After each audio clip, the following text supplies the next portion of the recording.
Hello everyone. You are watching a segment of the countdown program from November 23, 2023. Today is Thursday. Watch all of our videos on Patreon. And thanks to everyone who is becoming our patrons right now. I'll talk about the themes of the postscript a little later, but now about the most important thing. The day before, on Wednesday, November 22, a virtual G20 summit was held, in which Putin took part for the first time since the invasion of Ukraine. Those present could not get rid of the feeling that the Russian bin Laden was talking to them. Putin, as always, tried to use the G20 meeting online for propaganda purposes. As expected, he lied and distorted the facts. For the first time in several months, German Chancellor Scholz and French President Macron could once again enjoy his sophisticated lies online. Biden and Xi Jinping chose to abstain from participating in this event, which sent a serious signal to the entire political community. After all, such a démarche not only lowers the representative level of the entire event, but also gives a certain message to the world community. We do not recommend talking to the Kremlin outcast, nor do we recommend listening to him, and even more so, doing any business with him. And, of course, the coordination of the decisions of President Biden and Chairman Xi leaves no doubt that the leaders of the United States and China managed to develop a common position on Russia and Putin in San Francisco. This significantly changes the overall political landscape.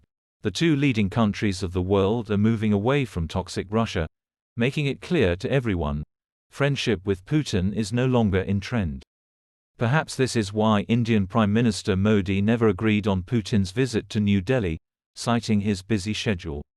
And the recent visit of the head of the Pentagon to Kyiv emphasized Washington's intentions: Ukraine will not be left in trouble. As for Putin's speech, he was part of his repertoire at the online summit. Become our patrons right now and look further in this program. Despite the panic that the Kremlin is whipping up about Europe's fatigue with Ukraine, partner countries continue to announce the transfer of several aid packages to Ukraine at once. The far-right party of Wilders, who opposes arms supplies to Ukraine, won the elections held yesterday in the Netherlands. Now Wilders has the right to form a coalition. Rutte's party took only third place. Czech President Petr Pavel at the meeting of the Visegrad 4 presidents called Russia the #1 threat in Europe. As part of a man-made migration crisis, Finland will close all border crossings on the border with Russia, except for the northernmost one. Norway also announced its readiness to close the only border checkpoint on the border with the unfriendly Russian Federation. British Foreign Secretary David Cameron arrived in the Middle East.